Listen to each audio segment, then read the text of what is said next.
નમસ્કાર, આપ જોઈ રહ્યા છો ગુજરાતની number 1 news channel news 18 Gujarati. આપણું ગુજરાત સાથે હું છું સિદ્ધાર્થ ધોળકિયા. મહત્વના સમાચારથી શરૂઆત.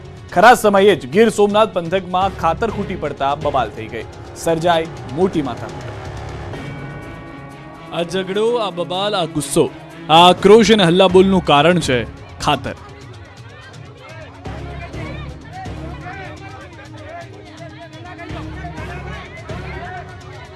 ગીર સોમનાથના કોડીનાર પંથકમાં ખરા સમયે જ ખાતર ખૂટી પડતા ખેડૂતોમાં રોષ ફેલાયો.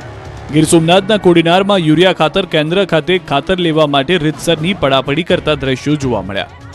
એક મહિનાથી ખાતરની અછતને લઈને કોડીનાર ખરીદ વેચાણ સંઘ ડેપોમાં ઝઘડા થયા. ખાતરની ગાડી આવતા લોકો વચ્ચે માથાકૂટના દ્રશ્યો સર્જાયા. એક મહિનામાં 900 મેટ્રિક ટન યુરિયા ખાતરનું વેચાણ થયું છે. છતાં પણ ખાતરની અછત હોવાથી મહિલાઓએ પણ પડાપડી કરી. કામ ધંધા મૂકી કલાકો સુધી લાઇનમાં ઊભા રહેવા છતાં લોકોને જરૂર છે એટલું ખાતર ન મળતા લોકોનો પિત્તો ગયો.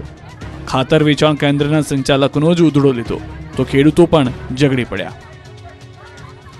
બીજી તરફ ગીર સોમનાથ કોડીનાર તાલુકાના ખેડૂતોને યુરિયા ખાતર ન મળતા હલ્લાબોલ થયો. તાલુકાના ખેડૂતોએ મામલતદારને આવેદનપત્ર આપ્યું અને ખાતરનો જથ્થો પૂરતા પ્રમાણમાં આપવા રજૂઆત કરી. ખેડૂતોનું કહેવું છે કે ઘઉં સહિતના રવિ પાકના વાવેતર માટે યુરિયા ખાતરની તાતી જરૂરિયાત છે, પરંતુ પાકને સમયસર ખાતર ન મળતા તેના ઉત્પાદન પર અસર પડે છે. ખેડૂતો જિલ્લાના અન્ય તાલુકાઓમાંથી મોંઘા ભાવે ખાતર લાવતા હોવાની પણ વાત કરી રહ્યા છે. તેથી કોડીનારમાં ખાતરની અછતનું તાત્કાલિક નિવારણ થાય તેવી માંગ કરી રહ્યા છે. ખેડાના નડિયાદમાં એક રિક્ષાએ તળાવમાં ડૂબકી લગાવી. રિક્ષા ચાલકનો થયો આબાદ બચાવ. ખેડાના નડિયાદના પિલવાઈ તળાવમાં એક રિક્ષાએ ડૂબકી મારી. ઓટો રિક્ષા જાણે તળાવમાં નાહવા પડી હોય તેવા દ્રશ્યો જોવા મળ્યા. પૂરપાટ આવતા રિક્ષા ચાલકે સ્ટીયરિંગ પરથી કાબુ ગુમાવતા નડિયાદના પિલવાઈ તળાવમાં રિક્ષા ધડાકાભેર ખાબકી હતી. રિક્ષા એટલી સ્પીડમાં હતી કે રિક્ષા ચાલક તેને કાબુમાં જ ન કરી શક્યો, એટલે રિક્ષા સીધી તળાવમાં ડૂબી. જોકે ડ્રાઈવર ચાલુ રિક્ષાએ ઉતરી જતા તેનો આબાદ બચાવ થયો. આ અંગેની લોકોને જાણ થતાં લોકો એકત્ર થઈ રિક્ષા બહાર કાઢવાનો પ્રયાસ કર્યો. બાદમાં નડિયાદ ફાયર બ્રિગેડ ટીમે તળાવમાંથી ઓટો રિક્ષાને બહાર કાઢી. સુરતમાં મોટા વરાજા બ્રિજ પર બે ટેમ્પા વચ્ચે અકસ્માત થયો. અકસ્માતને લઈને બ્રિજ પર ટ્રાફિક જામના દ્રશ્યો સર્જાયા. ટેમ્પો પલટી જતા ટેમ્પામાં ભરેલો માલ સામાન રોડ પર વેરવિખેર થયો. મુખ્ય માર્ગ પર અકસ્માત થતા લોકોના ટોળા ઉમટી પડ્યા. આ બાજુ રાજકોટના ધોરાજીમાં પીજીવીસીએલની ગાડીએ અકસ્માત સર્જ્યો. બાવળા ચોક નજીક બાઇક થાંભલા સાથે અડફેટે આવી ગઈ. ગાડીમાં નંબર પ્લેટ પણ ન હતી. પીજીવીસીએલ તથા કોન્ટ્રાક્ટરની બેદરકારી જોવા મળી. તો જેતપુર ભાદરના જૂના પુલ પર કાર ચાલકે બાઇક ચાલકને અડફેટે લીધો. તો રાજકોટના ગોંડલ નેશનલ હાઈવે પર ટ્રિપલ અકસ્માત થયો. નવા યાર્ડ પાસે કાર, ટ્રાવેલ્સ અને ટ્રક વચ્ચે અકસ્માત સર્જાયો. જયપુરમાં રાષ્ટ્રીય કરણી સેનાના અધ્યક્ષની હત્યાના પડઘા ગુજરાતમાં પડ્યા છે. ઠેર ઠેર વિરોધ કરાયો. રાષ્ટ્રીય કરણી સેનાના રાષ્ટ્રીય અધ્યક્ષ સુખદેવસિંહ ગોગામેડીની રાજસ્થાનમાં હત્યા મામલે કરણી સેના મેદાને આવી છે. જયપુરમાં થયેલી હત્યાના પડઘા ગુજરાતમાં પડ્યા છે. આ હત્યા કરનાર ગેંગસ્ટરનો ખાત્મો કરવામાં આવે તેવી અપીલ સાથે ઠેર ઠેર વિરોધ પ્રદર્શન થયું. ક્ષત્રિય સમાજમાં આક્રોશ જોવા મળ્યો. અજમેરથી લઈને ગુજરાતના અમરેલી સુધી દુકાનો બંધ રાખીને વિરોધ નોંધાવ્યો. આ બાજુ કરણી સેનાના અધ્યક્ષની હત્યાના વિરોધમાં બનાસકાંઠાના દાંતીવાડાનું પાંથાવાડા સજ્જડ બંધ રહ્યું. તમામ વેપારીઓ અને ક્ષત્રિય સમાજના લોકોએ રેલી કાઢી વિરોધ નોંધાવ્યો. હત્યારાઓને તાત્કાલિક ઝડપીને કડક સજાની માંગ કરી. તો કરણી સેના અને રાજપૂત યુવા સંગઠને ગુરુવારે ધાનેરા બંધનું એલાન કર્યું. વેપારીઓ અને લોકોને સ્વૈચ્છિક જોડાવા અપીલ કરી. તો વડોદરા શહેર કલેક્ટર કચેરી ખાતે મોટી સંખ્યામાં કરણી સેના, રાજપૂત સમાજ અને વિવિધ સંગઠનો દ્વારા આવેદનપત્ર આપી હત્યાની ઘટનાને લઈને અંજામ આપનાર આરોપીઓને કડક સજા થાય તે માટે કલેક્ટરને આવેદનપત્ર આપી રજૂઆત કરાઈ. આ હત્યા કરનાર ગેંગસ્ટરનો ખાત્મો કરવામાં આવે તેવી અપીલ કરી. તેમજ કરણી સેનાએ રોષ ઠાલવતા જણાવ્યું હતું કે આ રાજકીય હત્યા છે, અમારી પાસે પણ હથિયારો છે. સુરતમાં કલેક્ટરને આવેદનપત્ર આપવામાં આવ્યું. ત્યારે સુરત શહેરમાં કરણી સેનાના આગેવાનોએ કલેક્ટરને આવેદનપત્ર આપી હત્યારાઓને કડક સજા કરવામાં આવે તેવી માંગ સાથે આવેદન પાઠવ્યું. આ બાજુ રાજકોટમાં પણ રોષ ફાટી નીકળ્યો. રાષ્ટ્રીય રાજપૂત કરણી સેનાના ગુજરાત પ્રદેશ અધ્યક્ષ હત્યા મામલે તપાસ કરવાની માંગ કરી છે.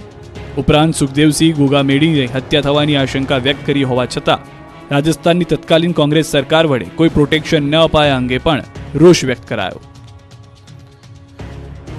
હવે દીવમાં દીપડાએ એન્ટ્રી મારી. સોસાયટીના મકાનમાં દીપડાએ આવીને ધબધબાટી બોલાવી. ઘરનો દરવાજો ખોલો અને સામે દીપડો દેખાય તો કેવી દશા થાય. દીવના ગોગલામાં આવેલા સારાનગરમાં ધોળા દિવસે દીપડો ઘૂસી આવ્યો. રહેણાંક વિસ્તારમાં દીપડો આવી પહોંચતા રહીશોમાં દોડધામ મચી ગઈ.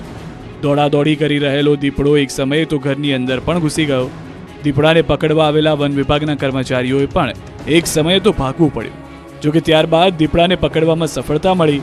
આથી લોકોએ પણ રાહતનો શ્વાસ લીધો. ટ્રેન્ક્યુલાઇઝર ગનનો ઉપયોગ કરી દીપડાને બેહોશ કરવામાં આવ્યો. ત્યારબાદ તેને પાંજરે પૂરી વન વિભાગની ટીમ લઈ ગઈ. છોટાઉદેપુરના રસ્તાઓ પર દોડી રહી છે મોતની સવારી. જીપમાં 7 લોકોની બેસવાની ક્ષમતાની બદલે બેસાડાય છે 50થી વધુ લોકો. રોડ પર અનેક મોતની ઘટનાઓ બાદ પણ છોટાઉદેપુર પંથકમાં મોતની સવારી અટકી નથી રહી. આ વખતે જે મોતની સવારીના દ્રશ્યો સામે આવ્યા, જે નિહાળી તમારી આંખો ચાર થઈ જશે. છોટાઉદેપુરના રોડ પર સાક્ષાત યમદૂતની માફક દોડતી આ જીપમાં બેસવાની ક્ષમતા તો 7ની છે, પરંતુ આ જ જીપમાં 50થી વધુ લોકો જીવની પરવા કર્યા વગર સવારી કરી રહ્યા છે. દ્રશ્યોમાં જોઈ શકાય છે કે ક્યાંય બેસવાની જગ્યા નથી. છોટાઉદેપુરમાં જીપમાં ગણ્યાય નહીં તેટલા પેસેન્જરો ભર્યા છે. જ્યાં જગ્યા મળી ત્યાં લોકો લટકી ગોઠવાઈ ગયા છે. વાહનોની ચારે બાજુ શાળા કોલેજના વિદ્યાર્થીઓ લટકાયા છે. ક્વાંટમાં જીપમાં ખચોખચ મુસાફરો ભરેલા દેખાયા. કોઈક પાછળ લટકેલા તો કોઈક બોનેટ પર બેઠેલા દેખાઈ રહ્યા છે. મુસાફરો એટલા ભર્યા કે વાહન તો દેખાતું જ નથી. લોકો પણ કોઈ ડર વગર સવારી કરતા જોવા મળ્યા. આ પંથકમાં આ દ્રશ્યો તો દરરોજના છે. રોજ આ જ પ્રકારે લોકો જીવના જોખમે સવારી કરી રહ્યા છે. જીપના ડ્રાઈવરે કેટલા જીવ જોખમમાં મૂક્યા તેનો કોઈ અંદાજ જ નથી. આ ઘટના બાદ અનેક સવાલો ઉઠી રહ્યા છે કે શું કોઈ જવાબદાર અધિકારી કે તંત્ર કે પોલીસને આ દ્રશ્યો દેખાતા નથી? વારંવાર બનતી આવી ઘટનાઓ ક્યારે અટકશે? રાજકોટ વાસીઓ ફરાળી લોટ ખરીદતા પહેલા 100 વાર વિચારજો. પૈસાના પૂજારીઓ ફરાળી લોટમાં ઘઉંનો લોટ નાખી વેચી રહ્યા છે. 3 માસ બાદ જાગ્યું તંત્ર. શ્રાવણ મહિનામાં શ્રદ્ધાળુની આસ્થા સાથે ચીડા કરવામાં આવી રહ્યા હતા, જેના પુરાવા હવે મળી ગયા. ફરાળી લોટ કહીને તેમાં ઘઉં અને મકાઈનો લોટ મિક્સ કરીને વેચવામાં આવી રહ્યો હતો. ખાલી ફરાળી લોટનું નામ આપીને ધંધો કરવામાં આવતો હતો. શ્રાવણ માસમાં શિવભક્તો ઉપવાસ કરતા હોય છે, જેમાં ફરાળી લોટનો ઉપયોગ કરે છે, પણ તેમણે શું ખબર હતી કે આ તો માત્ર પૈસા કમાવાનો કિમિયો છે. ત્યારે રાજકોટમાં આરોગ્ય વિભાગે ફરાળી વાનગીઓના સેમ્પલ લઈને કાર્યવાહી કરી હતી. શ્રાવણ માસમાં લીધેલા નમૂનાનો રિપોર્ટ હવે છેક સામે આવ્યો, જેમાં ફરાળી લોટના નમૂનામાં ઘઉં અને મકાઈનો લોટ પણ હતો. રાજકોટ શહેરના રૈયા રોડ પરથી લેવામાં આવેલા ફરાળી પેટીસના લોટના નમૂનામાં મકાઈના સ્ટાર્ચની હાજરી જોવા મળતા સબસ્ટાન્ડર્ડ જાહેર કરવામાં આવ્યો અને કેસર શ્રીખંડના નમૂના પણ ફેલ થયા. શ્રીખંડમાં સિન્થેટિક ફૂડ કલરની હાજરી મળી છે. નમૂનાને સબસ્ટાન્ડર્ડ તરીકે જાહેર કરવામાં આવ્યા છે. 4 નમૂના ફેલ થતા એકમો સામે કડક કાર્યવાહી પણ કરવામાં આવશે. ત્યારે 2 જેટલા નોનવેજના ધંધાર્થીઓને ત્યાંથી જુદી જુદી વસ્તુના નમૂના લઈ પરીક્ષણ અર્થે લેબોરેટરીમાં મૂકવામાં આવ્યા છે. પરંતુ એ સવાલ એ છે કે જ્યારે શ્રાવણ માસમાં લેવાયેલા નમૂનાનો રિપોર્ટ 3 માસ બાદ આપવાનો શું મતલબ છે? શું નમૂના તપાસતા આટલો બધો સમય લાગે? આ જોતા તો હજારો લોકોના ઉપવાસ તોડાવનાર પાપીઓને રાજકોટ મહાનગરપાલિકાનું આરોગ્ય વિભાગ જ હોય ખુદ તેવું લાગે છે. 31 ડિસેમ્બર પહેલા ગુજરાતમાં દારૂની થવાની છે રેલમછેલ. દારૂ ઘુસાડવાના નવા કિમિયાઓ જોઈ પોલીસ પણ ચોંકી ગઈ. 31 ડિસેમ્બર પહેલા ગુજરાતમાં દારૂની રેલમછેલ શરૂ થઈ ગઈ છે. ગુજરાતની સરહદોથી પોલીસના નાક નીચેથી દારૂ ઘૂસી રહ્યો છે. દારૂડિયાઓ પણ પોલીસની આંખમાં ધૂળ નાખવા અવનવા કિમિયાઓ અપનાવી ગુજરાતમાં દારૂ ઘુસાડી રહ્યા છે. વલસાડ અને છોટાઉદેપુરમાં શાકભાજી અને સીએનજી ગેસના ટ્રકની આડમાંથી દારૂ પકડાતા પોલીસની પણ આંખો ચાર થઈ ગઈ. સૌથી પહેલા છોટાઉદેપુરના દ્રશ્ય જોઈ લો. પહેલી નજરે ટેમ્પામાં જોશો તો તમને લાગશે કે આ ભાઈ તો શાકભાજી લઈને જઈ રહ્યા છે. પોલીસની આંખો પણ પહેલી નજરે ધોકો ખાઈ ગઈ. પરંતુ ભેજાબાજ બુટલેગરની ચાલ પોલીસે ગણતરીની કલાકોમાં પકડી પાડી. બેફામ બુટલેગરોએ શાકભાજીની આડમાં દારૂ ઘુસાડવાનો પ્લાન બનાવ્યો, પણ પોલીસે બુટલેગરોના સપના ચકનાચૂર કરી નાખ્યા. નસવાડી પોલીસ ભાખા પાસેથી પાયલોટિંગ કરતી કાર અને પિકઅપને ઝડપી. પિકઅપ ગાડીમાં શાકભાજીની આડમાં દારૂની પેટીઓ છુપાવી હતી. પોલીસે કુલ 11.5 લાખથી વધુનો મુદ્દામાલ કબજે કર્યો છે. તો વલસાડના પારડી તાલુકાના કલસર ગામ પાસેથી પણ દારૂ લાવવાના નવા કિમિયાનો પર્દાફાશ થયો. ભેજાબાજુએ આ વખતે દારૂ ઘુસાડવા માટે ગુજરાત ગેસ લિમિટેડનો ટેમ્પો બનાવ્યો. વલસાડ જિલ્લાના પારડી તાલુકાના કલસર ગામ પાસેથી પોલીસે ઝડપી પાડ્યો લાખોનો વિદેશી દારૂ. ગુજરાત ગેસ લિમિટેડનો ટેમ્પો બનાવી ટેમ્પોમાં છુપાડવામાં આવ્યો હતો દારૂ. પારડી પોલીસે 14,19,000નો મુદ્દામાલ જપ્ત કર્યો. પારડી પોલીસે 2 લોકોને વોન્ટેડ જાહેર કર્યા. આણંદમાં એસટી બસ સ્ટેન્ડ અને બસની સફાઈનું નાટક જોવા મળ્યું હતું. રાજ્યભરમાં શુભ યાત્રા સ્વચ્છ યાત્રાના નામે બસ સ્ટેન્ડ અને એસટી બસની સફાઈના નામે તાઇફાઓ થયા હતા. લોકોના કરોડો રૂપિયાનો ધુમાડો કર્યો. ત્યારબાદ આણંદ બસ સ્ટેન્ડમાં સફાઈના તાઇફાઓ માત્ર ને માત્ર નાટક હોવાનો પર્દાફાશ થયો. નેતાઓએ ફોટા પડાવવા માટે પહેલા કચરો ફેંક્યો, પછી સફાઈ કર્યાનું જાણવા મળ્યું. આણંદ એસટી તંત્રનું સફાઈના નામે નાટક પકડાયું છે. શુભયાત્રા સ્વચ્છયાત્રા કાર્યક્રમ હેઠળ કર્યું નાટક. આણંદ બસ સ્ટેન્ડના દ્રશ્યો જોઈ લો. અહીં બસ સ્ટેન્ડ સફાઈ અભિયાન પહેલા કેટલાક સફાઈ કર્મીઓ બસ સ્ટેન્ડમાં રીતસરના કચરો ફેંકતા નજરે પડી રહ્યા છે. હાથમાં કચરા પેટી લઈને 2 થી 3 લોકો કચરો નાખી રહ્યા છે. બાદમાં સફાઈના નામે ફોટો પડાવવા માટે નેતાઓ, ધારાસભ્ય, સાંસદોએ જાડું પકડ્યું અને બસ સ્ટેન્ડની જાણે ખરેખર સફાઈ કરતા હોય તે પ્રકારની એક્ટિંગ કરી. સફાઈ અભિયાનના નામે ફોટા પડાવ્યા અને જનતાને ઉલ્લુ બનાવી. પરંતુ કેમેરા નામની ત્રીજી આંખમાં આ નાટકની પોલ ખુલી ગઈ. સફાઈ પહેલાનો વિડીયો વાયરલ થયા બાદ સાંસદ મિતેશ પટેલે એસટી વિભાગ પાસે તપાસ કરી જવાબ માંગ્યો. પરંતુ શું સાંસદ અને ધારાસભ્ય આ સમગ્ર ઘટનાથી અજાણ હતા? તે પણ સવાલ ઉઠી રહ્યા છે કે ખરેખર ફોટો સેશન માટે આ તરકટ હતું. રાજકોટના મંદિરમાં દર્શન કરવા જવાનો પ્લાન હોય તો ટૂંકા વસ્ત્રો પહેરીને ન જતા, નહીં તો થશે ધક્કો. રાજ્યમાં ફરી એકવાર મંદિરમાં ટૂંકા વસ્ત્ર પહેરવાનો મુદ્દો ચર્ચામાં આવ્યો છે. આ વખતે રાજકોટના મંદિરોએ ટૂંકા વસ્ત્રો પહેરી મંદિરમાં ન આવવા બોર્ડ લગાવ્યા. એટલે હવે જો રાજકોટના પંચનામ મહાદેવ સહિતના મંદિરોમાં દર્શન કરવા જવાના હોય તો ટૂંકા વસ્ત્રો પહેરીને ન જતા. રાજકોટ શહેરના મંદિરોમાં પણ સૂચના સાથેના પોસ્ટર મારવાની ફરજ પડી છે. શહેરમાં ટૂંકા વસ્ત્ર પહેરીને મંદિરમાં ન પ્રવેશ કરવો તેવા પોસ્ટર 100 થી વધારે મંદિરોમાં લાગ્યા છે. આ પોસ્ટરમાં લખવામાં આવ્યું છે કે કડક સૂચના: મંદિરમાં સ્લીવલેસ, ફાટેલા જીન્સ, મિનિસ્કર્ટ પહેરીને પ્રવેશ નહીં કરવા અંગેના પોસ્ટર લાગ્યા. સનાતન સ્વરાજ નામની સંસ્થાના કાર્યકરોએ પોસ્ટર લગાવ્યા. એક સમય હતો કે લોકો એવા પોશાક પહેરતા કે જેથી કરીને માન મર્યાદા જળવાઈ રહે. એમાં પણ જ્યારે મંદિરે જતા ત્યારે પોશાકનું વિશેષ ધ્યાન રાખતા. હવે મર્યાદા ભૂલી જતા રાજકોટના અલગ અલગ મંદિરોમાં પણ પોસ્ટર્સ લાગી ગયા છે. રાજકોટ સિવિલ હોસ્પિટલની બેદરકારી જોવા મળી. છેલ્લા 1 મહિનાથી રાજકોટ સિવિલમાં થેલેસીમિયાના દર્દીઓ માટે દવાઓનો પૂરતો સ્ટોક નથી. રાજકોટ સિવિલ હોસ્પિટલની વધુ એક ગંભીર બેદરકારી જોવા મળી. વાત જાણે એમ છે કે સિવિલમાં થેલેસીમિયાના દર્દીઓ માટેની દવાઓનો સ્ટોક અપૂરતો હોવાનું જાણવા મળ્યું. રાજકોટ સિવિલમાં 600 જેટલા દર્દીઓ થેલેસીમિયાના સારવાર લઈ રહ્યા છે. આ તરફ હવે થેલેસીમિયાની સારવારમાં અતિ ઉપયોગી ગણાતી કેલ્ફર દવાનો સ્ટોક ખાલી હોવાનું સામે આવતા ચકચાર મચી ગઈ. સિવિલમાં થેલેસીમિયાના દર્દીઓ માટેની દવાઓનો સ્ટોક અપૂરતો હોવાનું સામે આવતા દર્દીઓને હાલાકી ઊભી થઈ. થેલેસીમિયામાં અતિ ઉપયોગી એવી કેલ્ફર દવાનો સ્ટોક સિવિલમાં છેલ્લા 1 મહિનાથી ખાલી હોવાનું સામે આવ્યું. કેલ્ફર દવા થેલેસીમિયાના દર્દીઓના શરીરમાં લોહત્વ કંટ્રોલ કરવાનું કામ કરે છે. મહત્વનું છે કે એક દર્દી દરરોજ 8 થી 10 ગોળી લે છે. દવા બહાર ખરીદી કરતા 450 થી 500 રૂપિયાની માત્ર 12 ગોળી આવે છે, જે ગરીબ અને મધ્યમ વર્ગના દર્દીઓને કોઈ પણ રીતે પોસાય તેમ નથી. આ તરફ દવાની અછત હોવાનું સિવિલ સુપ્રિન્ટેન્ડન્ટે સ્વીકાર કર્યો. આ સાથે તેમણે ખાતરી આપી છે કે સાંજ સુધીમાં દવાનો જથ્થો મંગાવી લેવાશે. આ સાથે LR મશીન પણ બંધ હોવાથી તાત્કાલિક અસરથી શરૂ કરવામાં આવશે. બનાસકાંઠાની જીવાદોરી સમાન દાંતીવાડા ડેમમાંથી વેડફાટ થતું પાણી અટક્યું છે. દરરોજ 48 કરોડ લીટર પાણીનો વેડફાટ અટક્યો. બનાસકાંઠાની જીવાદોરી સમાન દાંતીવાડા ડેમના 2 દરવાજા બંધ ન થતા પાણીનો વેડફાટ થઈ રહ્યો હતો. જો કે હાલ આ ગાંધીનગર સિંચાઈ વિભાગની એન્જિનિયરની ટીમે ભારે જહેમતથી સમારકામમાં થોડી સફળતા મેળવતા પાણીનો વેડફાટ ઓછો થઈ રહ્યો છે. 26 નવેમ્બરથી ડેમના 2 દરવાજા સંપૂર્ણ બંધ ન થતા દર કલાકે 3 કરોડ લીટર પાણીનો વેડફાટ થતો. હાલ એક દરવાજો બંધ કરવામાં સફળતા મળી, જ્યારે બીજો દરવાજો બેન્ડ થઈ ગયો હતો. હાલ તાત્કાલિક ધોરણે પાણીનો બગાડ અટકાવવા લાકડા અને કંતાન મુકાયા છે, જેના કારણે ડેમમાંથી હાલ દર કલાકે 1 કરોડ લીટર પાણી બહાર નીકળી રહ્યું છે. આ પાણીને કેનાલમાં જોડી સિંચાઈ માટે ઉપયોગમાં લેવાઈ રહ્યું છે. આટલા દિવસોથી થઈ રહેલા પાણીના વેડફાટને કારણે ડેમની જળ સપાટી 598.65 ફૂટથી ઘટીને 597.95 ફૂટ થઈ છે. આગામી સમયમાં ડેમમાંથી પાણી વહી જતું રોકવા માટે યોગ્ય સમારકામ પણ કરવામાં આવશે. હાલ તો આ દરવાજો બંધ કરવામાં આવતા પાણીનો વેડફાટ જે તે રીતે ઓછો થયો છે અને વહીવટી તંત્રે આંચકારો લીધો છે. મોંઘવારી વચ્ચે વાલીઓ માટે રાહતના સમાચાર. શાળાએ વિદ્યાર્થીઓ કોઈ પણ રંગના સ્વેટર પહેરી શકશે. કડકડતી ઠંડીની શરૂઆત થઈ ચૂકી છે, ત્યારે હાજા ગગડાવતી ઠંડીમાં બાળકો હવે ઠરશે નહીં. શાળામાં બાળકો કોઈ પણ કલરના સ્વેટર પહેરીને જઈ શકશે.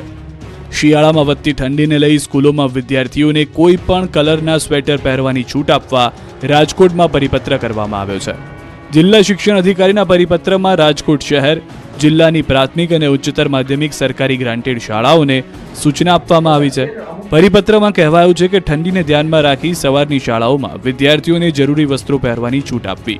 જો કોઈ શાળા પોતાની મનમાની પ્રમાણે ગરમ વસ્ત્રોમાં પણ ડ્રેસ કોડ જાહેર કરશે તો તેની સામે કડક કાર્યવાહી થશે. મહીસાગરના લુણાવાડામાં શિક્ષણ નહીં, શિક્ષણનું ધામ જ બની ગયું છે જર્જરિત. ઠંડીમાં ઠરી કરી રહ્યા છે અભ્યાસ. શાળા એ શિક્ષણનું મંદિર ગણાય છે, પરંતુ મહીસાગરમાં લુણાવાડાના કળજાવામાં આવેલા આ શિક્ષણના મંદિરની સ્થિતિ દયનીય બની ગઈ છે. અહીંની સરકારી પ્રાથમિક શાળામાં ક્યાંક પોપડા પડી ગયા છે તો ક્યાંક દિવાલોમાં મોટી મોટી તિરાડો. આ શાળાના 8માંથી 7 ઓરડાઓ જર્જરિત થઈ ગયા. શાળાની આવી પરિસ્થિતિમાં પણ માસૂમ બાળકો ભયના ઓથાર હેઠળ અભ્યાસ કરવા મજબૂર બન્યા.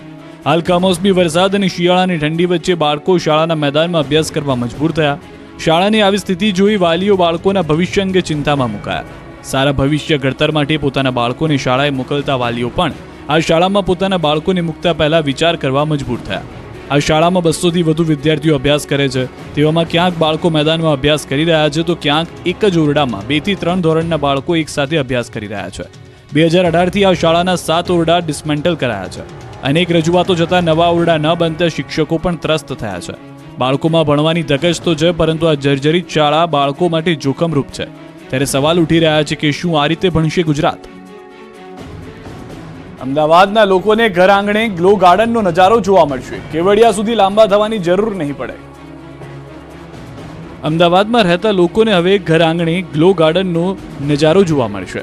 ગ્લો ગાર્ડન જોવા માટે 250 કિલોમીટર દૂર સ્ટેચ્યુ ઓફ યુનિટી સુધી ધક્કો ખાવાની જરૂર નહીં પડે. અમદાવાદના આંગણે જ ગ્લો ગાર્ડન બનશે. જી હા, અમદાવાદની આન બાન અને શાન સાબરમતી રિવરફ્રન્ટની શાનમાં વધારો થશે. રિવરફ્રન્ટ પર ઉમેરવામાં આવી રહ્યું છે વધુ એક નજરાણું. અમદાવાદના સાબરમતી રિવરફ્રન્ટ પર એસઓયુ ખાતે બનાવેલા ગ્લો ગાર્ડન જેવું ગાર્ડન બનાવવામાં આવશે. આ માટે અમદાવાદ મહાનગરપાલિકા દ્વારા ટેન્ડર પ્રક્રિયા હાથ ધરાઈ છે. 3.5 કરોડના ખર્ચે પશ્ચિમ કિનારે ગ્લો ગાર્ડન ઊભું કરાશે. એએમસી કમિશનરની સૂચના બાદ વહીવટી પ્રક્રિયા શરૂ કરાઈ છે. વિવિધ પ્રકારની રંગબેરંગી લાઇટોની મદદથી પ્રાણી, પક્ષી, વૃક્ષો સહિતની અલગ અલગ કેટેગરીના લાઇટિંગ સ્કલ્પચર તૈયાર કરાશે. ટેન્ડર મંજૂર થયા બાદ 5 થી 6 મહિનામાં ગ્લો ગાર્ડન શરૂ કરાશે. બાદમાં અમદાવાદ વાસીઓને કેવડિયા જવાની જરૂર નહીં પડે. અમદાવાદના આશ્રમ રોડ પર કાર્ગો મોટર્સ રોડથી આરટીઓ સુધી હમણાં ન જતા રોડ ગમે ત્યારે બંધ થઈ જશે. જો તમે અમદાવાદના આશ્રમ રોડ પરથી અવરજવર કરતા હો તો આ સમાચાર તમારા માટે ખાસ કામના છે. અમદાવાદના આશ્રમ રોડ પર કાર્ગો મોટર્સ રોડથી આરટીઓ સુધીનો 750 મીટરનો રોડ બંધ કરવાનો એએમસીએ નિર્ણય લીધો છે. વાડજના રામદેવપીર ટેકરાના ઝૂંપડપટ્ટી વિસ્તારના પુનઃવસન પ્રોજેક્ટ તેમજ ગાંધી આશ્રમના રીડેવલપમેન્ટ પ્રોજેક્ટની કામગીરી શરૂ થતાં આ રોડ બંધ કરી શકે. પરંતુ લોકોને અવરજવર કરવામાં તકલીફ ન પડે તે માટે કાર્ગો મોટર્સ બિલ્ડિંગ પાસેથી નવો રોડ બનાવવામાં આવશે, જે પ્રબોધ રાવલ બ્રિજ પરથી થઈને 24 મીટર પહોળા રોડ પર જોડાઈ જશે. તો સાબરમતી રિવરફ્રન્ટના પશ્ચિમ કાંઠા તરફનો રોડ બાદમાં 24 મીટરના રોડ સાથે વાયા રામાપીર ટેકરા થઈને direct Ranip GSRTC bus stand સુધી લઈ જશે. વાડજ ઝૂંપડપટ્ટીમાં રહેતા લોકો માટે 8,000 મકાનો તૈયાર કરવામાં આવશે. તો બીજી તરફ ગાંધી આશ્રમ રીડેવલપમેન્ટ પ્રોજેક્ટ અંતર્ગત આશ્રમની 55 એકરની જગ્યામાં 1200 કરોડ રૂપિયાના ખર્ચે કાયાપલટ કરવામાં આવશે. આ રોડ 15 ડિસેમ્બર સુધીમાં તૈયાર થઈ જશે. વૈકલ્પિક રોડ શરૂ થયા પછી પણ આશ્રમ રોડનો પટ્ટો થોડા સમય માટે ખુલ્લો રાખવો કે પછી નવો રોડ તૈયાર થતાની સાથે જ 750 મીટરનો પટ્ટો બંધ કરી દેવો તે અંગે સત્તાધીશો દ્વારા હજી કોઈ ચોક્કસ નિર્ણય લેવામાં આવ્યો નથી. અંતિમ નિર્ણય 15 ડિસેમ્બર સુધી લેવામાં આવશે. અમરેલીના લીલિયા તાલુકામાં વિકસિત ભારત સંકલ્પ યાત્રામાં સ્થાનિકોની ગેરહાજરી, નાગરિકોની હાજરી જોવા ન મળતા ધારાસભ્ય મહેશ કસવાલાએ જાહેર મંચ પરથી અધિકારીઓનો ઉધડો લીધો. સરકારી કર્મચારીઓને આધારે આ કાર્યક્રમ માત્ર કરવાનો છે એવું અમારા મનમાં છે જ નહીં. સરકારના મનમાં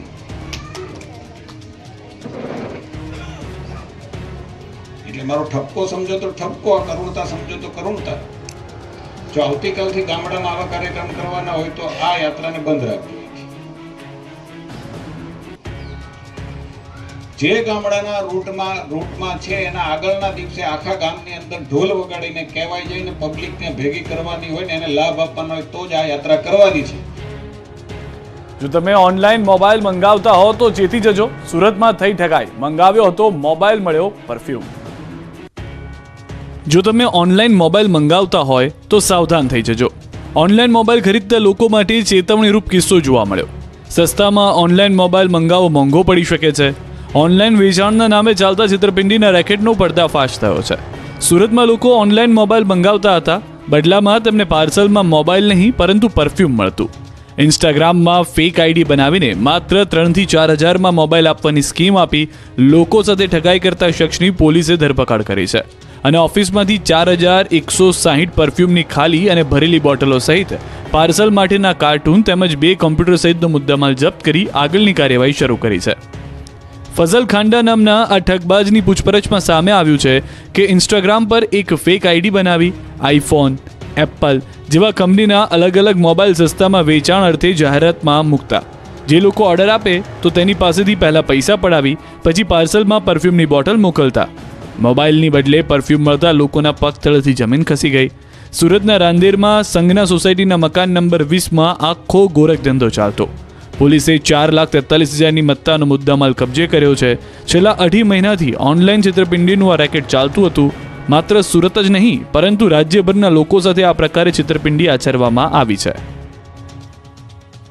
છોટાઉદેપુરમાં કાયદાના રક્ષક જ ભક્ષક બન્યા. પોલીસ બન્યો હત્યારો, પત્નીની હત્યા કરતા ચકચાર.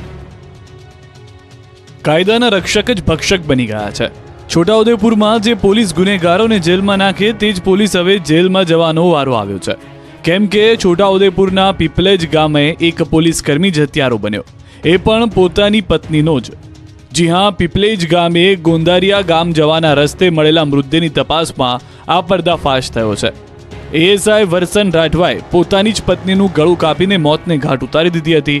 બાદમાં પત્નીના મૃતદેહને રોડ પર ફેંકી દીધો. પોલીસને અજાણી ડેડ બોડી મળી હતી જેનો ભેદ ઉકેલાયો. મૃતદેહના આધારે હત્યારાનો પોલીસે ભાંડો ફોડી નાખ્યો. આરોપી પોલીસ કર્મીની ધરપકડ કરાઈ છે. મોરબીના રૂહી શાળામાં મહિલાને અડપલા કરતા યુવાનની કાકી ભત્રીજાએ કરી હત્યા. પોલીસે મધ્યપ્રદેશથી ઝડપી પાડ્યા. મોરબીના રૂહી શાળામાં એક યુવાનને મહિલાને અડપલા કરવા ભારે પડ્યા. મહિલાને અડપલા કરતા મહિલા અને તેના ભત્રીજાએ મળીને યુવાનની હત્યા કરી નાખી. હત્યા કરી કાકી ભત્રીજા પોતાના વતન મધ્યપ્રદેશ ફરાર થઈ ગયા. આ અંગેની પોલીસને જાણ થતાં જ પોલીસે મોરબીના રૂહી શાળામાં ખેડૂતની હત્યાના આરોપીઓને મધ્યપ્રદેશથી ઝડપી પાડ્યા.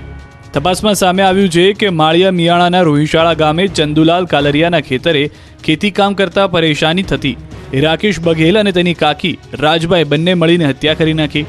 હથિયાર વડે માથાના પાછળના ભાગે તેમજ ગળાના ભાગે અને મોઢાના ભાગે ઘા મારી ગંભીર ઈજા કરી મોતને ઘાટ ઉતાર્યો. બાદમાં બંને આરોપીઓ છોટાઉદેપુર ફરાર થઈ ગયા. ત્યાંથી મધ્યપ્રદેશ જતા રહ્યા. પોલીસે મધ્યપ્રદેશ પહોંચી મૃતક ખેડૂતની વાડીએ પતિ પત્નીની જેમ રહીને મજૂરી કામ કરતા કાકી ભત્રીજાની ધરપકડ કરી. આરોપી રાકેશ અને રાજભાઈ સંબંધમાં ભત્રીજો કાકી થાય છે અને પ્રેમ સંબંધ હોવાથી તેઓ ત્યાંથી ભાગીને અહીં આવ્યા હતા અને પતિ પત્નીની જેમ મૃતકની વાડીએ રહેતા હતા. સુરતમાં આંગડિયા પેઢીના વાહનને લૂંટે તે અગાઉ મર્ડર, લૂંટ અને ધાડ કરનારી આંતરરાજ્ય ગેંગના 5 શખ્સો ઝડપાયા. મર્ડર, લૂંટ, ધાડ તેમજ વાહન ચોરીના ગુનાઓમાં સંડોવાયેલી આંતરરાજ્ય ગેંગના 5 ઇસમોને સુરત પોલીસ દ્વારા પકડવામાં આવ્યા છે. આરોપીઓ આંગડિયા પેઢીના વાહનોને રોકી લૂંટની ઘટનાને અંજામ આપે તે પહેલા જ સુરત ક્રાઇમ બ્રાન્ચ દ્વારા બાતમીના આધારે આરોપીઓની ધરપકડ કરવામાં આવી. આ 5 આરોપીઓ પાસેથી લોડેડ પિસ્તોલ, મરચાની ભૂકી, છરા તેમજ એક ચોરીની મોટરસાઇકલનો મુદ્દામાલ જપ્ત કરવામાં આવ્યો. પોલીસની પૂછપરછમાં સામે આવ્યું છે કે આ તમામ ઇસમો 7 દિવસ પહેલા સુરત આવ્યા અને ઉત્તરાણ વિસ્તારમાંથી એક મોટરસાઇકલની ચોરી કરી. આ શખ્સોએ વરાછા હીરાબાગ સર્કલ પાસે સૌરાષ્ટ્ર તરફથી આવતી જતી જય ગોપાલ નામની ટ્રાવેલ્સમાંથી આંગડિયા પેઢીના રૂપિયા લૂંટવાનો પ્રયાસ કર્યો. આંગડિયા પેઢીના રૂપિયા તથા ડાયમંડના પાર્સલો લઈ જતી ગાડીને ઊભી રાખી તેમાંથી રૂપિયા તથા ડાયમંડના પાર્સલોની લૂંટ કરી. આરોપી મોટાભાગે આંગડિયા પેઢીને ટાર્ગેટ કરતા અને પોતાના હેતુ જો પાર ન પડે અને આંગડિયા પેઢીના કર્મચારી પ્રતિકાર કરે તો પિસ્તોલ વડે ફાયરિંગ કરી કર્મચારીનું મોત નિપજાવતા. લૂંટની ઘટના માટે તેઓ લોડેડ પિસ્તોલ, છરા તેમજ મરચાની ભૂકી પોતાની સાથે રાખતા. ક્રાઇમ બ્રાન્ચ દ્વારા 2 પિસ્તોલ, 4 કાર્ટીજ, 2 છરા, 5 મોબાઈલ, 1 મોટરસાઇકલ, 50 ગ્રામ મરચાની ભૂકી અને 1 બેગ સહિત કુલ 1,47,530 રૂપિયાનો મુદ્દામાલ જપ્ત કરાયો. પકડાયેલા આરોપી ગુનાહિત ઇતિહાસ ધરાવે છે. અલગ અલગ પોલીસ સ્ટેશનમાં વિવિધ ગુનામાં ફરિયાદ નોંધાઈ ચૂકી છે. સુરતની 2 અનાથ દીકરીઓને મંત્રી પ્રફુલ પાનસેરિયાએ દત્તક લીધી. 2 અનાથ દીકરીઓને આપેલું વચન પૂર્ણ કર્યું. લોકોની આંખો છલકાઈ ગઈ. સેવા પરમો ધર્મ આ પંક્તિને શિક્ષણ મંત્રી પ્રફુલ્લ પાનસેરિયાએ સાચા અર્થમાં સાર્થક કરી. રાજ્યના શિક્ષણ મંત્રી પ્રફુલ્લ પાનસેરિયાએ 2 અનાથ દીકરીઓને આપેલું વચન પૂર્ણ કર્યું. કામરેજ તાલુકાના લાડવી ગામે મંત્રી પ્રફુલ્લ પાનસેરિયા દ્વારા દત્તક લેવામાં આવેલ બંને અનાથ દીકરીઓના ઘરનું ખાતમુહૂર્ત કર્યું અને બંને દીકરીઓને હોસ્ટેલ અને શાળામાં મૂકવા જાતે મંત્રી પ્રફુલ્લ પાનસેરિયા પત્ની સાથે રવાના થયા. અનાથ દીકરીઓને જતા જોઈ લોકોની આંખો હર્ષની લાગણીઓથી છલકાઈ ગઈ હતી. બંને દીકરીઓને રવાના કરવાના આખું ગામ ઉમટી પડ્યું. સુરત જિલ્લાના કામરેજ તાલુકાના લાડવી ગામે હળપતિ ફળિયામાં રહેતી 8 વર્ષીય સંજના રાઠોડ અને 6 વર્ષીય વંશિકા રાઠોડ નામની 2 સગી બહેનોના પિતા 1 મહિના પહેલા મોતને ભેટ્યા હતા અને તેઓની માતા પણ 1 વર્ષ પહેલા દીકરીઓને છોડી ચાલી ગઈ હતી. બંને દીકરીઓ પોતાના વૃદ્ધ દાદા જોડે તૂટેલા ફૂટેલા વાંસના ઝૂંપડામાં રહેતી હતી. ત્યારે દીકરીઓની પરિસ્થિતિ ગામના ઉપસરપંચ લાલુ દેસાઈના ધ્યાને આવતા તેઓને તુરંત શિક્ષણ મંત્રી પ્રફુલ્લભાઈ પાનસેરિયાને જાણ કરતા મંત્રીએ બંને દીકરીઓને તમામ મદદ કરવાની બાંહેધરી આપી હતી. મંત્રી પ્રફુલ્લ પાનસેરિયા તુરંત બંને અનાથ દીકરીઓના ઘરની મુલાકાત કરી અને તેઓની પરિસ્થિતિ જોઈ મંત્રી દુઃખ વ્યક્ત કરી ચૂક્યા અને તેઓને પાક્કું ઘર, અભ્યાસ તેમજ તેઓના તમામ સપનાઓ પૂરા કરવાની જવાબદારી મંત્રીએ ઉપાડવાની જાહેરાત કરી. તેમજ બંને દીકરીઓના બેંક ખાતામાં 5.25 લાખની એફડી કરી સમાજ માટે માનવતાનું એક ઉત્તમ ઉદાહરણ પૂરું પાડ્યું. મંત્રીના માનવતાભર્યા અભિગમને બિરદાવતા તમામ ગ્રામજનોની આંખો ભીંજાઈ ગઈ. આ રીતે અનેકવિધ સમાજલક્ષી કાર્યો કરીને પ્રફુલ્લ પાનસેરિયા ખરા અર્થમાં જનપ્રતિનિધિ બન્યા છે. ગોધરામાં લોકો બીમાર ન પડે એટલા માટે ડોક્ટર પાણીપુરી વેચવા લાગ્યા. કોઈ ડોક્ટરે પાણીપુરી વેચવાનું શરૂ કર્યું એવું સાંભળીએ તો આશ્ચર્યમાં મુકાઈ જઈએ. ઉત્સુકતા જાગી કે આખરે એવું શું બન્યું કે ડોક્ટર સાહેબ પાણીપુરીના ધંધે વળગી ગયા. ઘટના ગોધરાની છે, જ્યાં doctors T post and panipuri stall. નવાઈ પમાડે એવા નામ સાથે અહીં મહેન્દ્રસિંહ પરમાર નામના હોમિયોપેથિક ડોક્ટરે ચા અને પાણીપુરી વેચવાનું શરૂ કર્યું. તેઓ મોરવા હડફમાં પોતાનું દવાખાનું ધરાવે છે અને ગોધરામાં રહે છે. તેમની દુકાન પર પાણીપુરી ઝાપટવા માટે મોટી સંખ્યામાં લોકો ઉમટે છે. મહેન્દ્રભાઈ પોતે જાતે જ પાણીપુરી બનાવે છે અને ગ્રાહકોને પીરસે છે. પાણીપુરીનો સ્વાદ તથા એની સ્વચ્છતાથી લોકો પ્રભાવિત થયા છે. મહેન્દ્રભાઈનો ઉદ્દેશ પણ એવો જ છે કે જે લોકોને શુદ્ધ અને સ્વચ્છ પાણીપુરી મળે. મહેન્દ્રભાઈનું કહેવું છે કે મારા બાળકો પાણીપુરી ખાવાની જીદ કરતા ત્યારે હું બજારમાં લઈ જતો, પરંતુ ત્યાં ગંદકી જોઈને ભૂખ મરી જતી. એટલું જ નહીં, દવાખાને આવતા અનેક દર્દીઓ બહાર ખાધા બાદ બીમાર પડ્યાની ફરિયાદ કરતા હતા. આથી જો લોકોને શુદ્ધ ખાવાનું મળે તો બીમારી પણ ઘટી જાય છે. પાણીપુરી વેચતા વેચતા તેઓ શુદ્ધ ખોરાક પ્રત્યે લોકોને જાગૃત બનાવવા માટે પણ પ્રયાસ કરે છે.